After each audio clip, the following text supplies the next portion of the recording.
Well, we're coming into the studio today to go to work.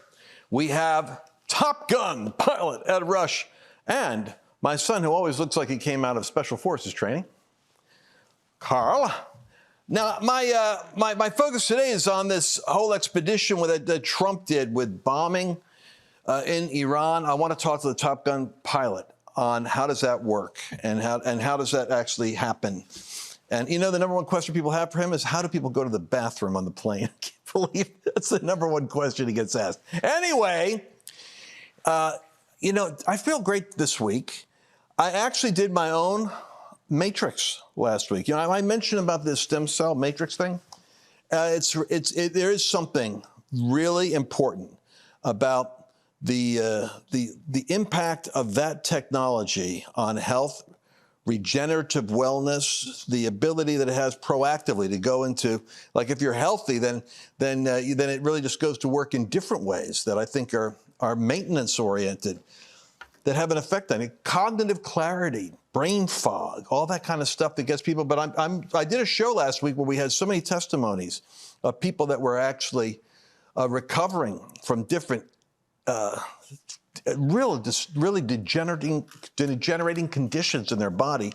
I'm a big proponent of them. I'm going to tell you again, you want to call and find out some information, call 1-800-361-2270, or just go to level10matrix.com.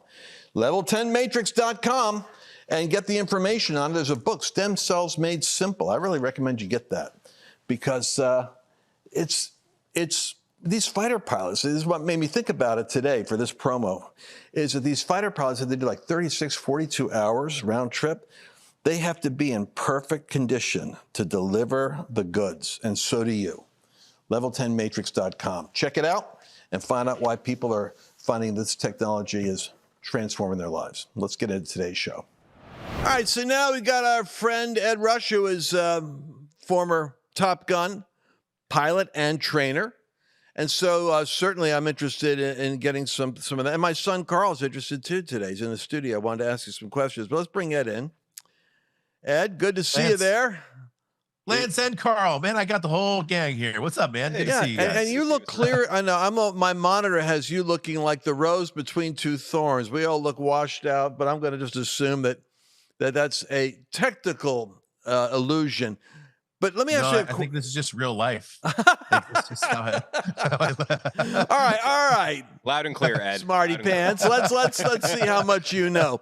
So anyway, so these pilots, real quick, before we go, and this is a random conversation here. Those pilots, I'm reading today they could have 2 on a B-2, possibly 3, but they had to fly for 2 days straight. That means they had to sleep while they were on the. Somebody had to sleep. How does that work up there? You're staying awake and I'm sleeping. I'm awake, you're sleeping, or you think they had a third pilot in there, or what? So it's crazy. So we dropped 14 bombs on these 2 nuclear enrichment sites. Flew 37 hours, massive strike, tons of airplanes, cruise missiles, submarines, everything. And the number one question I get, Lance, literally the number one question I'm getting all week is, how do these guys go to the bathroom? That was like the number one question. That's terrible. I know. But you know what? They have a microwave. They got a small refrigerator and a bathroom. I mean, I checked it out. Isn't that? It's very comfortable. They've got a little place to sleep. They do rotate crews. You can't legally fly 37 hours. It's not even like allowed. So there's crew rest requirements, very strict on how they go about doing that. But yeah, they take off. It's unbelievable. Think about this for a second. We have airplanes that took off out of Missouri and dropped bombs in Iran, and we're home in Missouri 37 hours later. I can just imagine. Can you imagine if we had an enemy that could take off into our airspace uncontested, drop bombs, and fly home? It's crazy to think about how dominant our air forces are. So and I say air forces and not Air Force because I was a Marine that flew, so air forces. But yeah, it's crazy. So when the president says, he's predictably bragging all the time, but he goes, no other military in the world could do what we did. Is that true, that no other military could do consecutive air? I mean, but because they had to be refueled in the air, which in itself is if you think about it, it's almost like a Cirque du Soleil high wire act. You got to get 2 vehicles flying at hundreds of miles an hour to line up, not crash, hook up exactly, fuel up with combustible stuff, and then disconnect and take off. It's a real, I mean, that's no small feat, is it? I mean, the amount of Wright brothers level miracles that you needed to accomplish. So first of all, you need an airplane that's low observable like the B-2. They're carrying two 30,000-pound bombs. To put that into context, an empty F-18, the plane I flew, was 30,000 pounds. They're dropping two F-18s on a bunker. That's how big those things are. Refueling 5 times along the way. They're meeting up with other aircraft with coordinated missiles, literally coming from submarines and destroyers that are in the Gulf. The precision and the timing and the step-by-step planning. We used to plan these when I was in the Marines. I was called a mission planner. Doing missions like this, it would take days, literally 48, 72 hours to work your way to all the coordination on something like this. And the fact that we do it so safely, well, safely for us, I should say, the fact that we do it so safely is a testament to our armed forces. I'll just say this: our air forces are the best in the world by far, hands down. Nobody flies against us. Iran didn't take off a single airplane. They could have. They would have died if they did. They probably would have died before they would have known they were going to die. That's how good we are. I think the only country that really stands up to us, just in terms of numbers and potentially training, is China. I still don't think they're there quite yet, but with a drone war, things are changing fairly quickly on the battlefield. So for now, we're the top of the heap. Well, Carl, I'm going to let you have a freebie right there because my mind is reeling with questions now about this. Go ahead. Yeah, for sure. Thank you so much for being on the show. It's always a delight to see you. I do have some questions about not just the legality, but the preparation that goes into this type of thing. How long was this type of preparation actually in the works before we saw the fruits of their labor? Yeah, I mean, so there's two parts to that. Good question, Carl. So there's the preparation and then there's the operational security.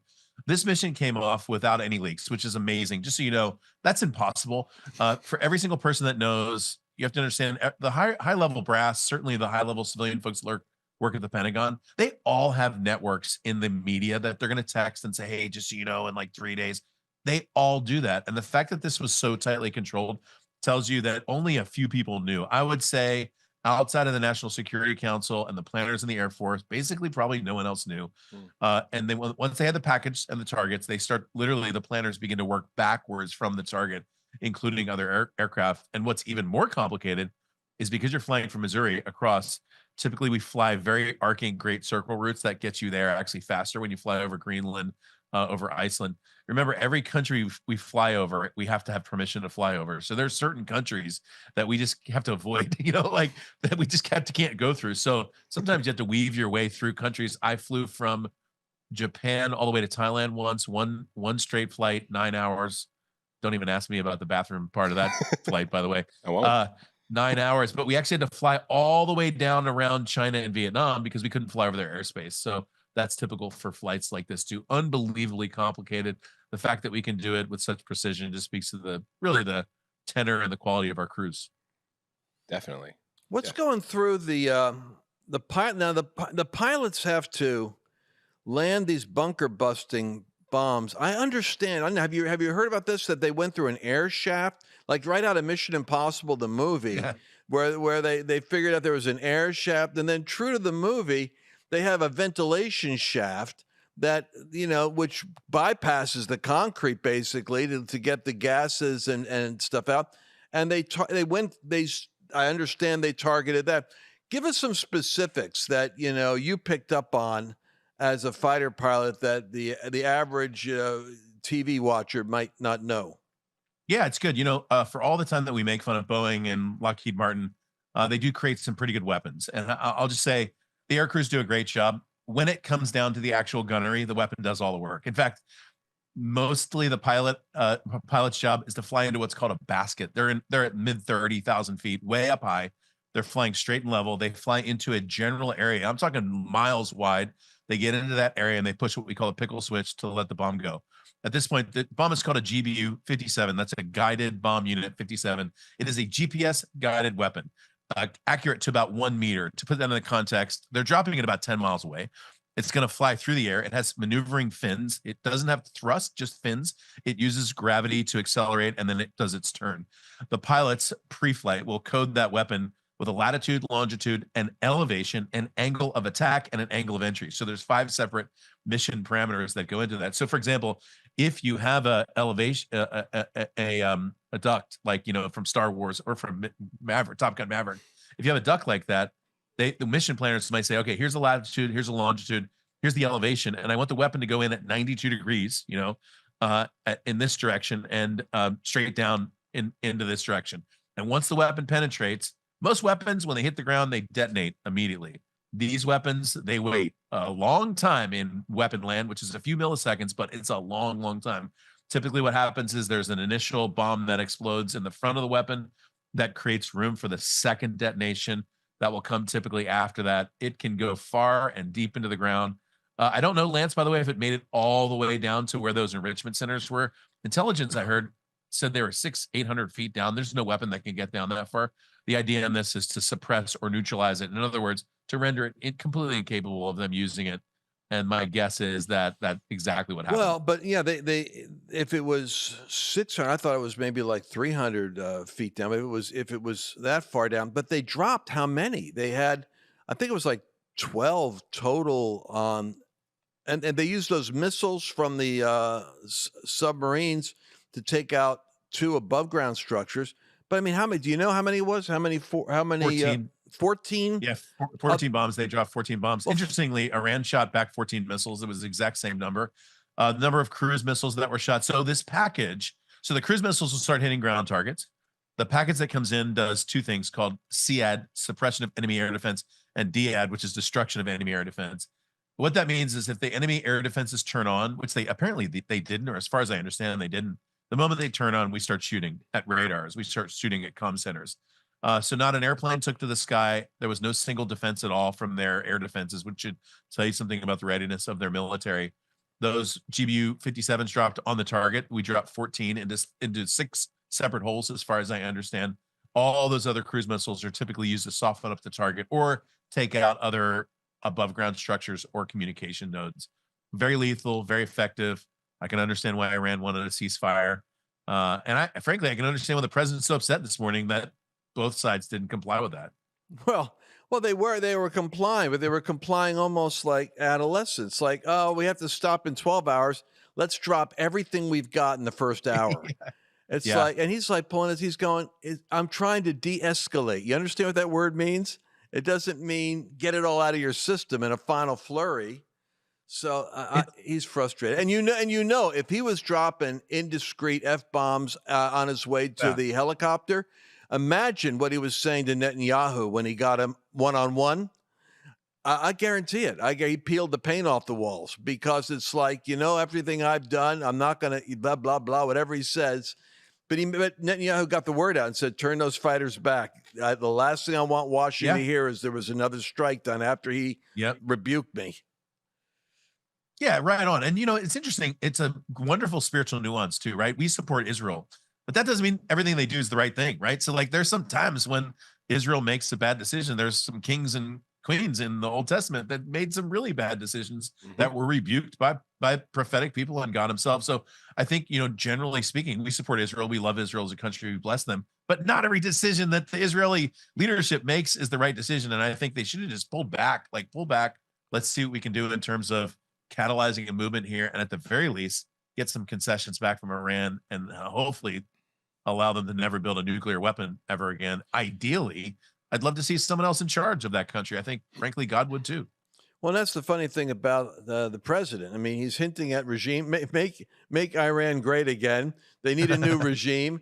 Then he gets this feedback. They have very fast polling data in Washington, and he looks at it, and it's like everyone's freaking out. It sounds like you're going to get in there, you're going to go in there with boots on the ground. No. If they're dysfunctional, all I care about is they don't have nukes. Oh boy, I can't believe we're out of time. We got a new format now. I don't know if you like it or not, but we're going to have to do the second part of my interview tomorrow with Ed. We're trying to make it chunkier and bite-sized and easier for people on the go. So don't miss tomorrow, because tomorrow we get into some really juicy subject matter with our guest, Ed Rush. See you then. What if you could live younger and stronger for longer? Is it possible to reactivate your body's internal repair system the way God designed it? Are you or someone you love struggling with body degeneration and in search of some kind of an effective solution? At Level 10 Matrix, we believe that the power that created you can heal you, and that healing and regeneration are already encoded right inside your DNA. And whether it's due to injury or illness or aches or chronic pain or lack of energy, mental or physical decline, or the brain fog that seems to come with the aging process itself. If you want to revitalize your life now, then call 1-800-361-2270 or go to level10matrix.com now to claim your complimentary ebook and to schedule your complimentary no obligation, no pressure consultation. Remember, looking and feeling younger never gets old. So if you want to revitalize your life now, then call 1-800-361-2270 today. Did you enjoy this latest episode? Please remember to share it with your friends, because the more knowledge you have, the better equipped